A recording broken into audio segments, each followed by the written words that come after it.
естілмей ма? Мына өзіміздің ауылдағы ардагер ағайлар, сіздер мына келіп бүгін біздің конференциямызға қатысып жатсыздар. Алтын уақыттарыңызды бөліп келгендеріңізге үлкен рахмет.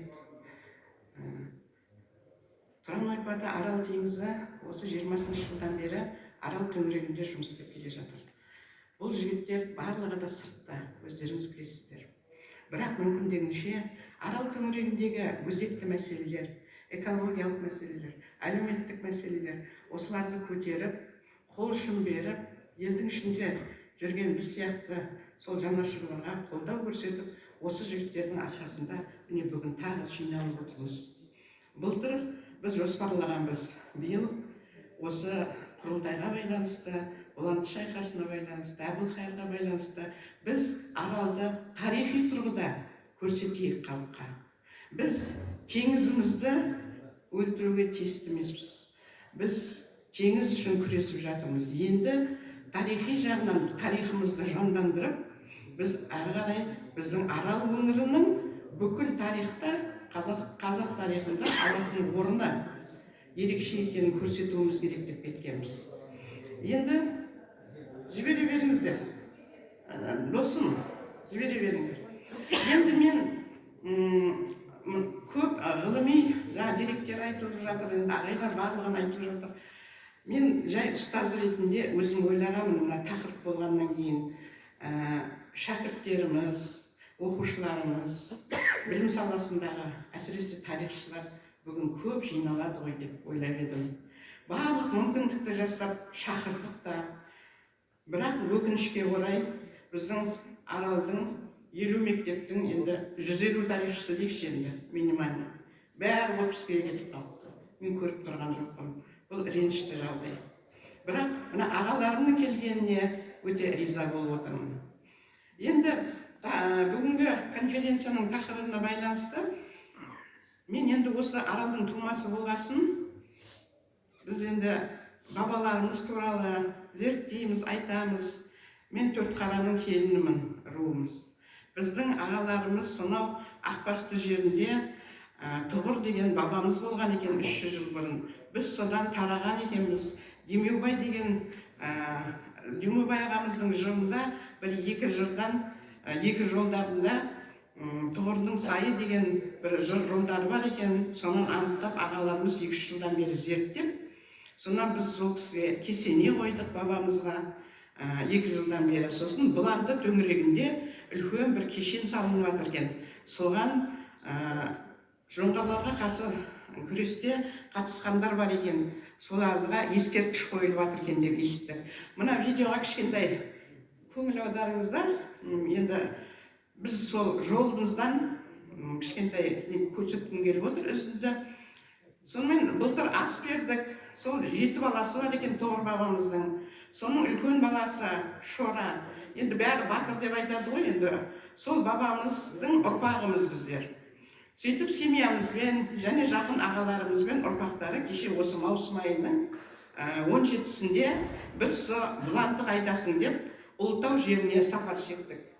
Мынау біздің бара жатырған жолымыз. Балалар көре ма деп ойлап едім, енді оқушылар жоқ, бірақ қара беріңіздер. Қараңыздаршы, мына Бұландының бойында, міне мынандай үлкен бір не деп айтсам еді, мен дала галереясы деп атап кеттім. Олар Бұланды кешені деп атаған екен. Мынау біздің сояққа бара жатқан жолымыз. Қарағымның үстімен, Атаншүйдің үстімен, ары қарай Жезқазғанның жолына бардық. Жолмен жүрдік. Жол өте ауыр болды. Енді тоқтамастан жүргенде 10 сағат жүреді екенбіз. Осы бара жатқан жерде міне барғанымыз, көрсетіп жатырмыз. Дәрқұл деген ағамыз бар Байқоңырда. Сол кісі мне батасын беріп, сол жақтан кездесіп, мына жігіт жаңағы менің кешеннің ұйымдастырушысының біреуі, басшысы, Медеу деген жігіт екен, сол Ұлытауда Байқоңыр деген станция бар, осы жерден Астанаға кетіп бара жатқанда, сол станциядан да түсуге болады, ар жағында 30 километр жерде. Міне мынандай стелла орналасқан, 300-дің несі деп көрсетіп жатыр. Енді көбіне енді жалпы сол қалмақ қырылғанға, Бұланды бойындағы шайқастарға қатысқандарға деп арнаған ғой, енді өздері жер бөлгізіп алған соған. Сонымен бізде Тұғыр бабамызға мынандай не қойдық. Алдында не қойғыздық, ескерткіш. Соның ашылу салтанаты. Енді сіздерге мен көрсетейін деген, міне қараңыздар. Сол енді галерея деп айта берейін, аспан асты дала галереясы деп біз өзіміз атадық барған кезде. Міне сондағы мына барлығы бірдей әдемі, эстетично қойылған 87 деді-ау деймін. Тұғыр бабамыз біз 5-ші қылып қойдық. Біздің кіші жүзден Сартай батыр, Жылқаман батыр, Жылқайдар батыр, сосын кім бар? Бүкірек батыр, сол 4 адамға қойылған, біз 5-ші болып қойдық. Енді балалардың патриотизмін ояту үшін, көрсету үшін, осы Арал өңірінің тарихымен байланысы болу үшін осының барлығы сабақ болады ғой деп ойлап едім.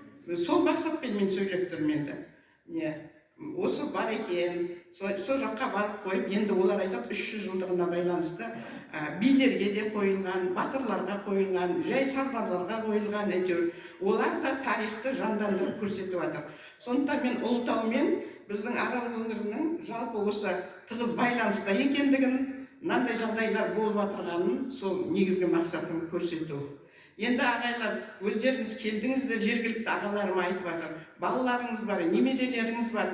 Біз енді Аралдың өңірінің тарихы Әбілқайыр хан деп жатырмыз. Бұланты шайқасы, Қарақұм құрылтайы. Сол жолда мен конференцияға бүгін қатысып отырған міне Жомарт ағай бар, Бекарыстан ағай. Біз неде кездестік? Атаншиде кездестік, Осы кісілер сол экспедициямен жүр екен. Жол өте ауыр екен, міне осы кісілер. Үлкен рахмет айтқым келіп отыр енді. Бұл нәтижелі болсын, осы жерде қаралған қарарымыз, қабылданған барлығы келешекте бізге пайдасы тисін. Үлкен жаңалық міне Нұртуған біздің басшымыз Ерофееваның кітабын қазақшаға аударып, бүгін тұсаукесері болады. Бұндай шараларымыз көбейе берсін. Алла сіздерге денсаулық берсін.